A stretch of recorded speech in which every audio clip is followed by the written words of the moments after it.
Hello and welcome to episode 59 of the Movie Bros podcast. We are your hosts, Duncan and Hayden. Welcome back, or welcome for the first time, everyone. Welcome back. We are nearly senior citizen age-wise, We're nearly getting 60. close. We're getting close. Well, I feel, is it 60 or 60, like 3 or 4? That's like technically the senior citizen thing. I don't know. I mean, whatever retirement age is, I thought it was 60. Well, no, retirement, I want to say, is anytime after like 63. But I feel like you might be, but I think you're eligible for like AARP stuff at like 60. I don't know. Okay. Doesn't matter. Either way, folks, if you're new, check us out on Spotify, YouTube, and Instagram. If you're not new, you kind of know all this shit. We've got well over, dozens and dozens at this point of episodes to peruse and listen to. We just also have several special features. If you want holiday specific ones, if you want nerdy trivia, we've also got some of that. So yeah, check us out if you want. Otherwise, Hayden, what are we watching / talking about this week? We are returning to Wes Anderson. A couple weeks ago we talked about Asteroid City, but we are back with his most recent movie, The Phoenician Scheme. This was released in 2025, written and directed by Wes Anderson with script help by Roman Coppola. Music here is by Alexandre Desplat. He's in every single one of his movies. So a new person here who hasn't worked with him before as his cinematographer is Bruno Del Bonell. This stars Benicio del Toro, Myle Threepleton, Michael Cera, Riz Ahmed, Tom Hanks, Bryan Cranston, Charlotte Gainsborough, Richard Ayoade, Jeffrey Wright, Scarlett Johansson, Bill Murray, Benedict Cumberbatch, Hope Davis, Rupert Friend, William Dafoe, F. Murray Abram, and Stephen Park. Jesus. Well, I mean, I know. It's a Wes Anderson movie. This is what he does.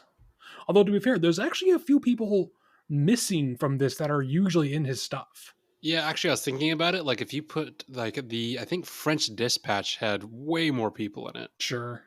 Something I thought of literally as you were listing off some of those credits is, even with a cinematographer with his such a specific style, I mean, I feel like it almost doesn't matter. You could right, like you could slot pretty much anyone into that, and because he's so particular about what he wants his things to look like, it wouldn't really matter. I think it'd be fun to be along for the ride, but yeah, I don't think you'd have a whole lot of like control for that, which is creative input, probably. Yeah. Not. Okay. And we should probably reference I saw this first, and then Hayden and I saw this again a couple weeks or a week or so or something like that later.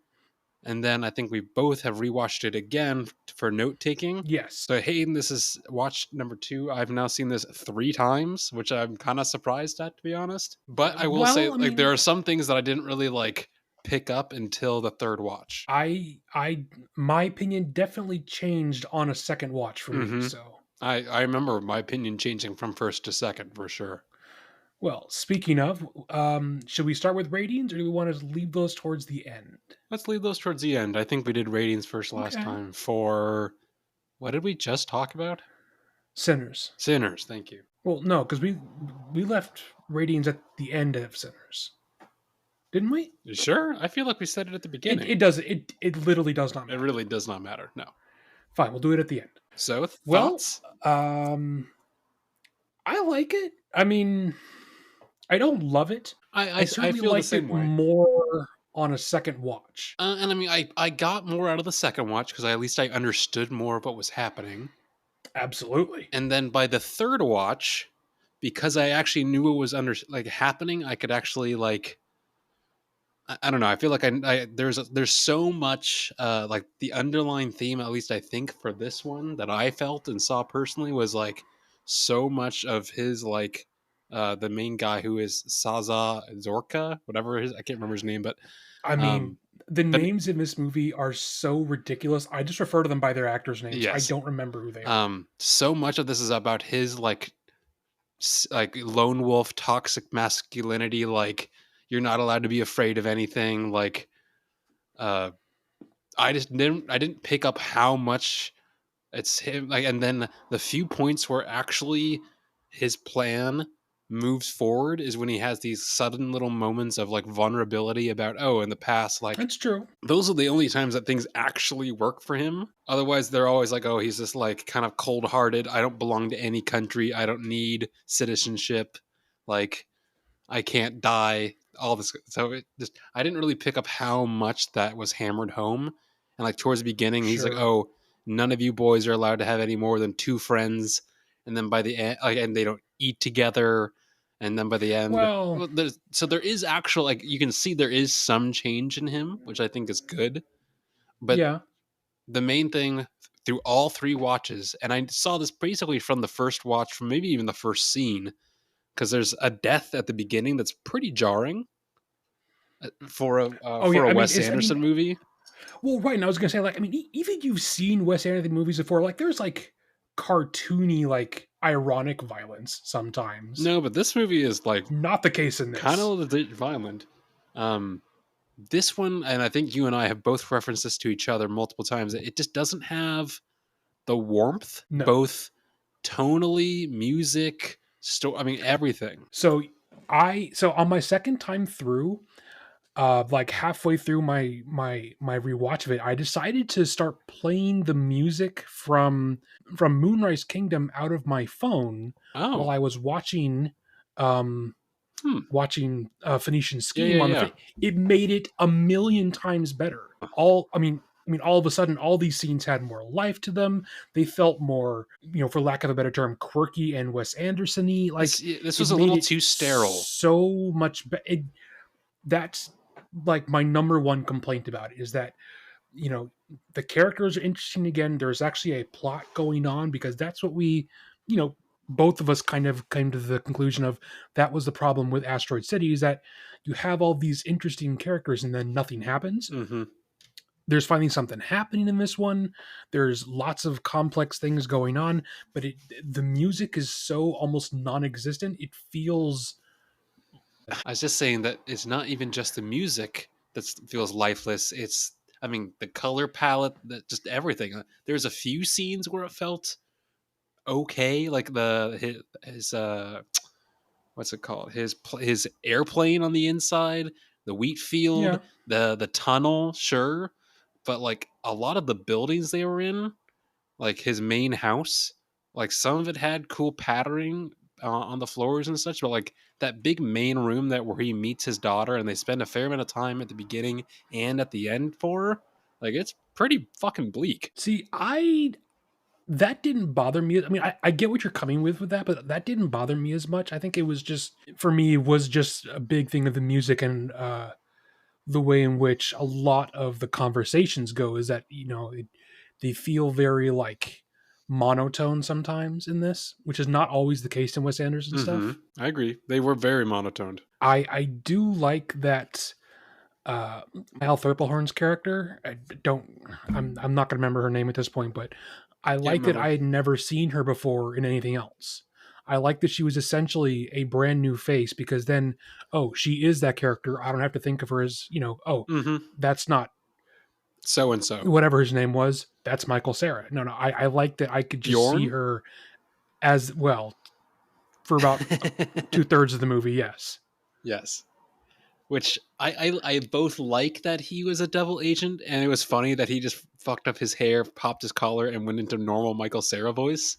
But at the same time, like Bjorn fits. Bjorn seems like the right character to be in this kind, like in a Wes Anderson movie. It does make more sense, but I think that that's such a funny, Yes. like, we wipe the camera back and forth and he's just suddenly looks completely different after you just stepping away like 3 feet Hmm. away. I think that's a great joke, so I'm okay with it. The overhead shot in the bathroom at the beginning for the title card and the entire cast that they go through. Like, I love that, but also that scene is literally like 8 minutes long. Yeah, it's a little too long. And again, if you look, it's cool that it's one continuous take of like the nurses hanging out with him or whatever in the bathroom. Yeah. But like also the like everything was a little bit too much the same color. Like It the was a title little card washed stuff. out. Yeah, it's a little washed out. And I think that's kind of the issue I would have with pretty much every scene in this is that everything is very pastel colored and there's not a whole lot of dark tones, which makes things look a little flat. So I think that's what's keeping me from thinking of it better. Sure. The fight scene though with Benedict Cumberbatch and Benicio del Toro, awesome. Loved it. Yeah, very much Big fan. so. And again, that scene is even better when you play music from his other movies. Yeah, I didn't even think of that as like a thing to do, but that's smart. I like that. You should try it. It's a lot of fun actually. The whole I can think I'm trying to think, okay, what would I play for like when they're playing basketball? Okay, what would I play for what like that would be an interesting like exercise. Uh, I think music that would go well when they're playing basketball. The music that they play in Fantastic Mr. Fox when Fantastic Mr. Fox is fighting the rat. Mm. Yes, I know exactly what I know exactly what you're Yeah. talking about. Yeah, no.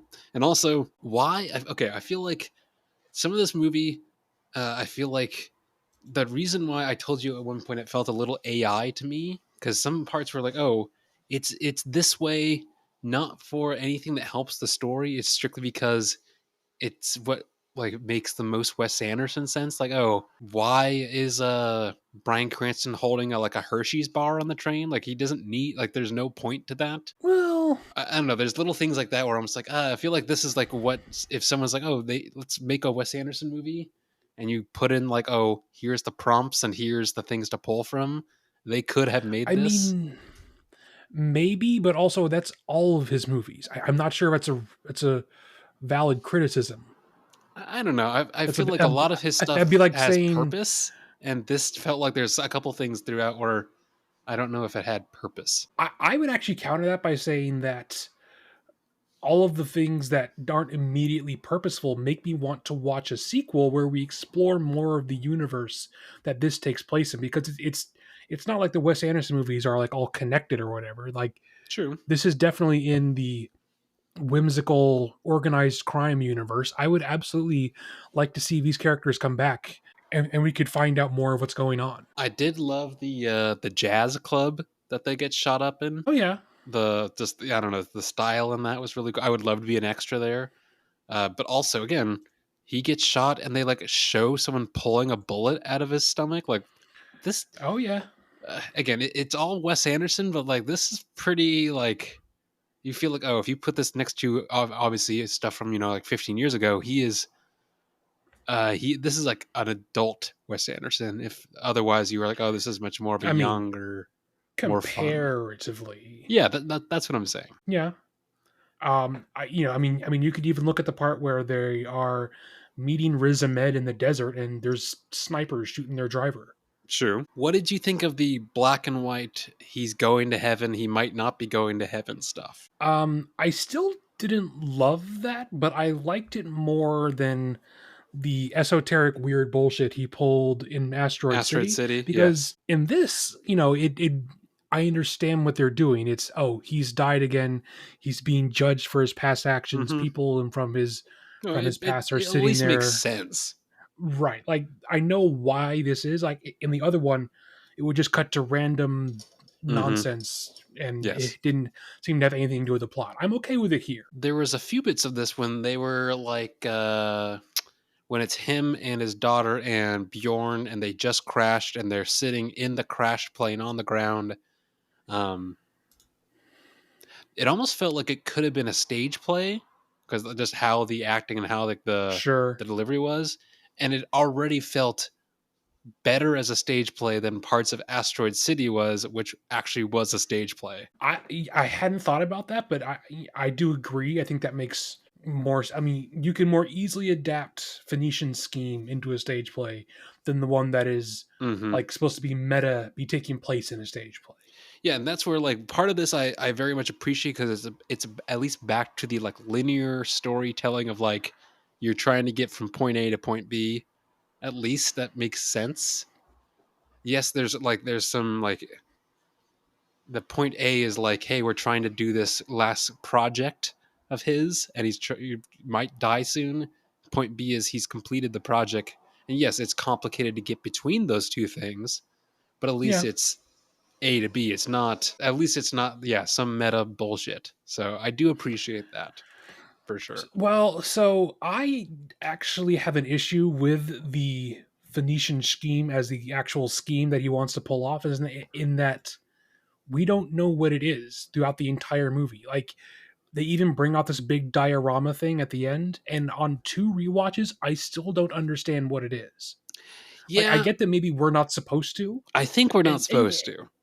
and that's fine. And maybe it's movies more about the journey he takes with his daughter and how they bond in a Wes Anderson-y kind of way, and that's fine. But like, I want to know what all this is for.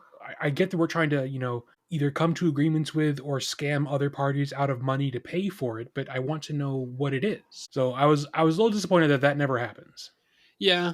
I mean, again, I feel like it is, again, it's more of the journey of trying to do said scheme than the scheme itself. Sure. But yes, I do agree. What else? Let's see. So when I think of like the making of these movies, I feel like for a lot of them, because they all have that warmth, that whimsy, I feel like they'd be fun to be a part of.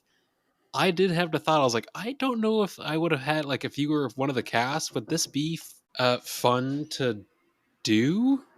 I think so. I don't know that the tone that we end up seeing is the tone of the set, because I mean, people are still saying nice things about working on Asteroid City, but that movie was in many ways just as sterile as this one. So I think it would probably still be fun. Okay, it's just because, again, I was like, man, a lot of these scenes are not like that happy of a scene. And that is a change from some of his other stuff. I mean, granted, things like Moonrise Kingdom have a Sure. lot of grim nature going on, and certainly Royal Tannenbaums and things like that. But like, there's a lot more like comedic highs in those movies to kind of counterbalance that.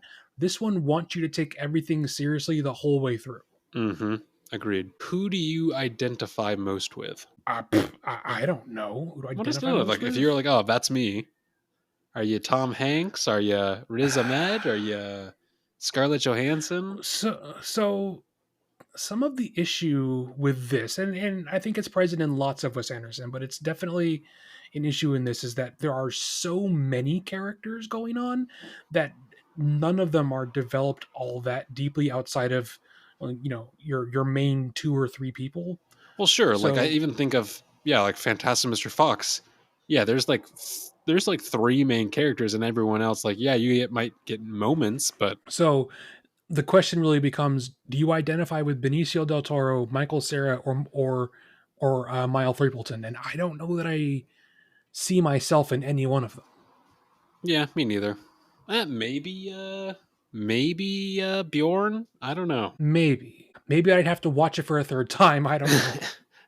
Well, again, like Benicio del Toro gives me, like, again, the third time through of like the like trying to be the cold-hearted, closed off, like I'm the indomitable will, like nothing's going to stop me. I'm not going to die. I Yeah, get it, but like I don't know. I do think it's interesting how many normal Wes Anderson cast people are not in this. Like Adrian Brody, not here.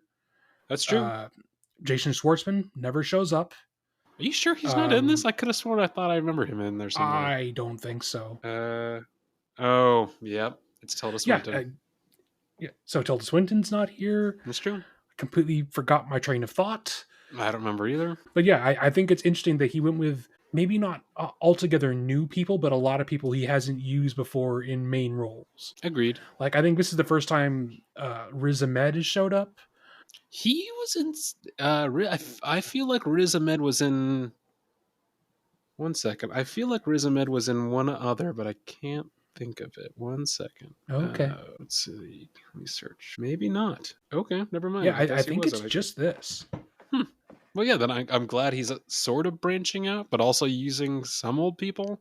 Like I love Yeah. Jeffrey Wright in just about anything. Oh, he's great. The whole like you sit here, you sit here, you sit here, and you sit here. And it gets more complicated each time they do it.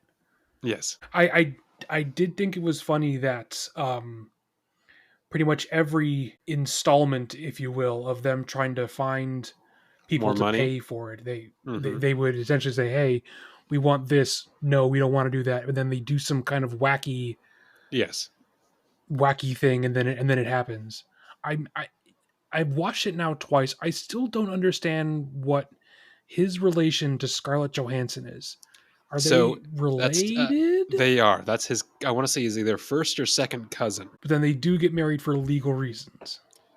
So no, they actually get married for romantic reasons. But yeah, it's weird.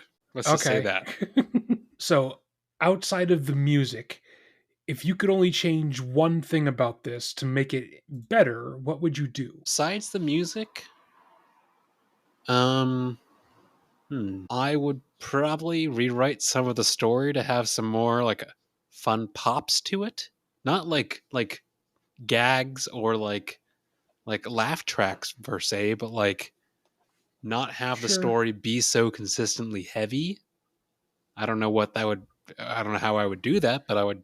I don't know. I was thinking about this earlier. I think I would get rid of the black and white segments, even though I do Yes, I agree. enjoy their purpose here. They I are think you get rid way of the heavier. black and white segments, and then that frees you up like a half an hour of scenes, Probably about. and you fill them with like some bumbling agents from the government that are tracking him Oh, down, trying to Excalibur. catch him. Yes, Yeah, or just like there should be more times where he's potentially getting assassinated, but like it's so they just don't go right because the assassins sure. themselves are not good. Yes, I Because like that idea. because they do kind of try and set that up as a theme because there's an He keeps assassination recognizing attempt them. that, well, that too, because they do that several times. But I was just going to say that like the movie opens with a failed assassination attempt. They should continue that trend on throughout the movie. And they sort of do, but not really. They go to other kinds of measures to try to kill or to stop him. Yes, Sort of. which I can kind of appreciate the whole like, oh, they changed the price of this one fucking rivet. Bolts. Yeah. But like, yeah, I actually like that idea a lot. I mean, I do like the black and white segments, but they definitely bog down the tone. I think it makes it Mm-hmm. like Oh, it's much more serious to the point of serious. it being melodramatic. I agree. I agree. And then you can use William Defoe and Bill Murray in other contexts, They could be because I feel assassins. like Yes. exactly. I mean, I feel like they're a little wasted in this, in almost entirely silent roles. I don't remember either one of them having lines as either God or They both have lines, but they literally have maybe one or two lines. Period. yeah. Yeah, I agree. I think that is a little bit of a waste. I feel like we're around the area of ratings. Where do you think you stand? So I think for me is like a 3.5 out of 5. I think it is still good. It's just not great. It's not the level. Oh, I agree. I think it's a 3.5. Yeah, like it's not what you want from like top tier Wes Anderson. And I really Mm-hmm. thought this was gonna be back to that. Yeah, I honestly, I mean, I I don't know don't know. about the whole sound because I didn't have a chance to do that before, but the 3.5 at least for sure. You should try Uh, it. I might try it. I don't know if I want to watch it a fourth fucking time though. Jesus. I would say I prefer it to Asteroid City, but Definitely. um I think I liked French Dispatch maybe more. I don't know. I also haven't seen that I've one in a yet to while watch that either. one still. Either way, I still have yet to watch that one, yeah, unfortunately. I would say it's definitely worth seeing.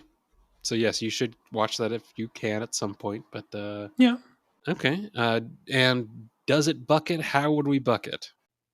I think it does, and I think that you can use the box of grenades that they have throughout the movie, where they pass off grenades as gifts to people that Mm-hmm. they're trying to like That's what I was uh, thinking. win over. I think you can easily use that as a as a popcorn bucket. Well, is there anything, Hayden, that you watched recently that you want to talk about? Um, well, I watched VHS 94, which is from the VHS series, which I enjoy them, but with each new installment, they seem to lose a little bit of the magic that the first three had. This one was okay. It's essentially compilation movie where you have a bunch of short horror movies filmed in a found footage style that are all very tangentially loosely connected. Hmm. I don't know. I mean, I so this one had like 4 or 5 different short horror movies. 3 of them were good, 2 of them were kind of crap. So it was okay. If you have any interest at all, you should watch the first 2 because those ones are all the way good. See, so I watched that. So some things I'm looking forward to is that they are showing both Alien and Aliens. So I'm gonna, and they're both the extended versions. So I'm probably gonna go watch that because I love those movies. I'm also looking forward to watching Alien Earth. It's the Hulu series that was released a couple days ago. It's supposed to be very good, but I'm always a little skeptical when they try and reinvent something that I love like that. But yeah, Could be I'll good. have to check it out. Okay. Well, what have you watched? Well, I watched Weapons, which again was not originally my choice to watch, but I enjoyed it. People who are saying, "Oh, it's just a suspense thriller," are lying. Uh, I still have but yet to watch. I it's was gonna do that this afternoon, and then I ran out of time. it's I would say it's not like a slasher at all, but Well, it definitely looked like supernatural horror. again, I definitely don't want to give anything Okay, away. But if okay. you saw and liked Barbarian, right? Yes, It's like Barbarian because I've seen bits and pieces and I read basically the plot synopsis for Barbarian. sure. It's like Barbarian, but less. It's a little more balanced on like the horror side. I feel like I don't Mm. know how to explain it without giving anything away, so I'm really trying not to Okay, say okay, anything. Um, okay. I so the original cast. I know that you know this, but like the original cast was not the cast that was in the movie. Um, and I actually am really glad that the cast that was in the movie was the cast. I think they worked out really well. What, you don't want to watch more Pedro Pascal and everything? Well, not just him, but the whole cast. I think actually worked out really well. Um, Sure. there are parts. So how the movie is structured because it's like you in the first like little bit, it's a lot of exposition. I'm like, hey, the kids like disappeared. This is like the situation, and it's like a point of view, like a little like chapter for each character in the movie, which is Oh, cool. interesting. But by the end, you're like, okay, I've now seen several of the same scenes multiple times from multiple different people's like point of views. So you feel like you're kind of like, all right, I've got it. We've seen this before. Like, yeah, it's nice So to see. it's like horror vantage point. Yes, a little bit of. Actually, that's a really good way to say it. Yes, Benedict Wong is Okay, fantastic. Julia Garner's good. Han sure. Solo, I can never remember his name, but he is Han Solo in my Alfie eyes. something or other. I like him a lot as an actor. He's good. Again, I think Josh Brolin was actually a really good pick for this. Um, yeah, I don't want to say anything else, but yes, you should see it. I think you will like it. I saw that.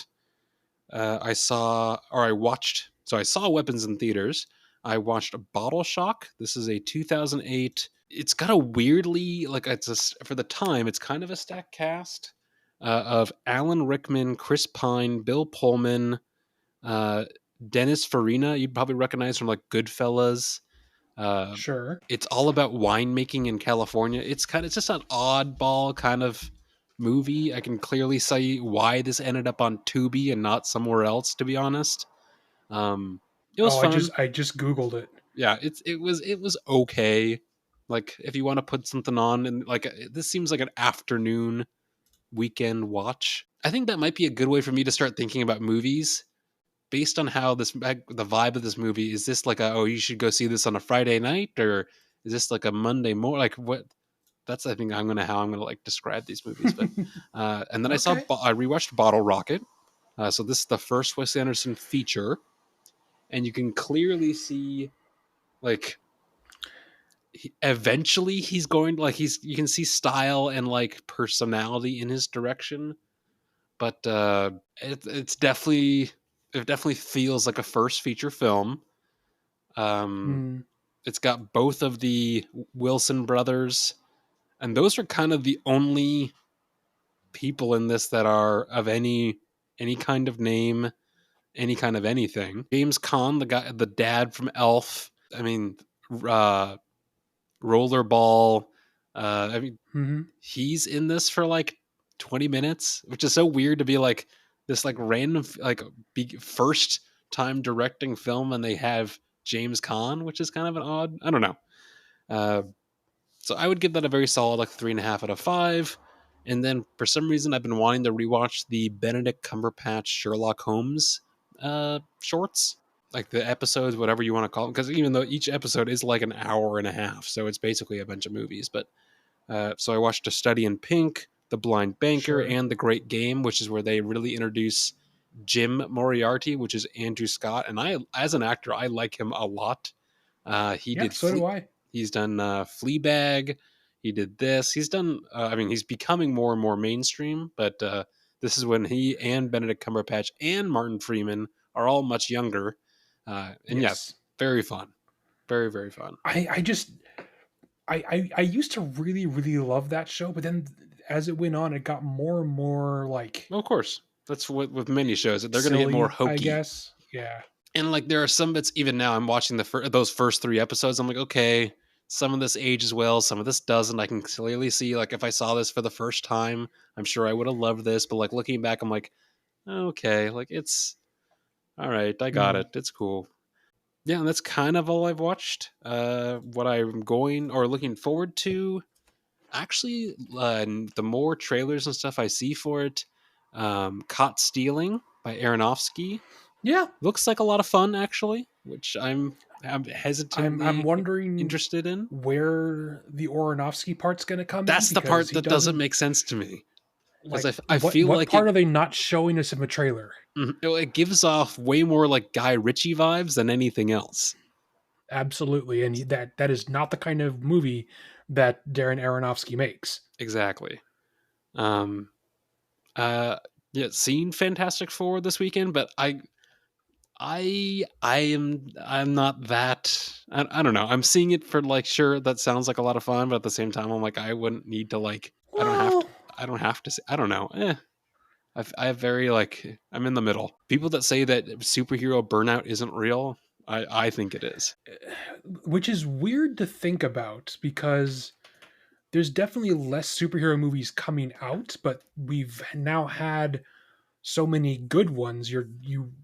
We're kind of like more intensely scrutinizing the ones that are now getting released. Well, sure, and uh, rightly so. They started with like the biggest names possible, like the Avengers and Iron Man and Thor and all that kind of stuff. So now that some of the projects that they're doing, well, even if they end up, sure, maybe they are actually good, but they are for characters and things like that that people don't really care about. So when they aren't Yeah, as such a big hit as Captain America, like part of that is yeah, you can't blame them for not caring about like as much as I love something like Moon Knight. He's not going to be as big of a draw as something else that's much more mainstream. it's weird to group an IP like the Fantastic Four into that with we don't care enough as much about these characters because like those are some of the more Oh like yeah, they are long-standing Marvel staple, characters. but like I don't know, Sure. because of just how not well the last especially the last time they tried to do this. I don't. I think they just They waited so long to do them again. I That don't is the know. other part of it. Like, I mean, be it MCU or DCU or whatever it is, like, especially for the MCU, they undeniably peaked back with Oh, Endgame one and hundred Infinity percent, War. 100%. And that's like 6 or 7 years ago now. They've waited too long and the momentum has died. 100%. No, I would say yes. Just most entertainment industries change over time. There's nothing you can really do about that. And I feel like we have now changed to, oh, we're looking for other creative like IPs. If Yeah, that's, and I think that's why people like Nolan have such good pull for selling tickets for something from a year away because it's he's very true. basically only almost does that kind of stuff. Yeah. Well, actually, you mentioned weapons. So the writer director of that, Zach Krager, Hmm. has written a movie for James Gunn.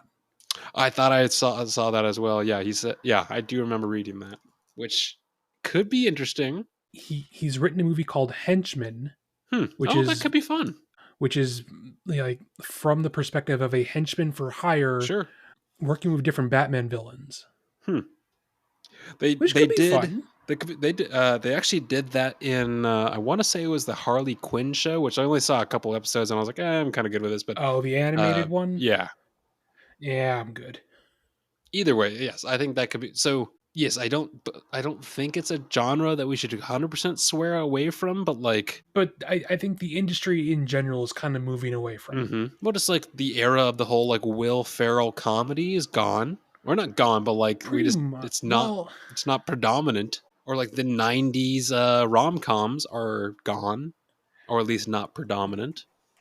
I mean, I think both of those things had like they definitely tried to come back recently. Like I think the Glenn Powell Sydney Sweeney movie, Anyone But You, It was such a bad movie. probably Oh, well granted I never watched it, but I think it felt, or at least it looked like it was going to be kind of like a 90s rom-com, but and it it was made so a bunch of it money, was but so then they bad. never made any more of them. And then Happy Gilmore 2, That's I true. think you could have easily slotted into the Will Ferrell genre, and it didn't do well. People didn't like it. So I think those are kind of on their last legs out. Sure. Again, this things change and the industry needs to adapt to that change as all. And I'm hoping we adapt by bringing back the Western. So I'm all for that. I Westerns fucking rock. So, when they're done correctly, yes. well, yes. I think of Bone Tomahawk, which was like episode 20 something. It was like 6 months ago, but Yeah, or yeah, at least. Yeah, Jesus. All right. What else? I think that's all the things. Next week, folks, I know we may have referenced this either last week or I might have referenced this on my own podcast, thinking it was going to be this week. I don't know. Schedules have been all kinds of crazy. yes, We will be watching, reviewing, and talking about High Rise, which is a movie that I at least know nothing about. It stars Tom Hiddleston. It's available on Disney/Hulu. And Hayden, what were you thinking? I mean, only that I heard of it because of the director, which I believe is Ben Wheatley. I know him from a couple other things, but Hmm. I also know pretty much next to nothing about it as well. So yeah, it just caught our eye. We're gonna check that out. If you have suggestions on things we should be watching, should not be watching, anything like that, obviously reach out. If you have thoughts on Wes Anderson in general, or if you have a ranking that you prefer, or any tips on how to improve any of his other movies with different music or any other kind of things like that, obviously tell us because I'm all for kind of new exercises like that. Sure. Anything else, Hayden, before we end? No, I think that's a quick run through of this movie, even though it's not like an hour. That's still fine. Yeah. Okay. Well, otherwise, this has been episode 50. Nine Yeah. 59. Episode 59 of the Movie Bros podcast. We have been Duncan and Hayden, and we will catch you all next week.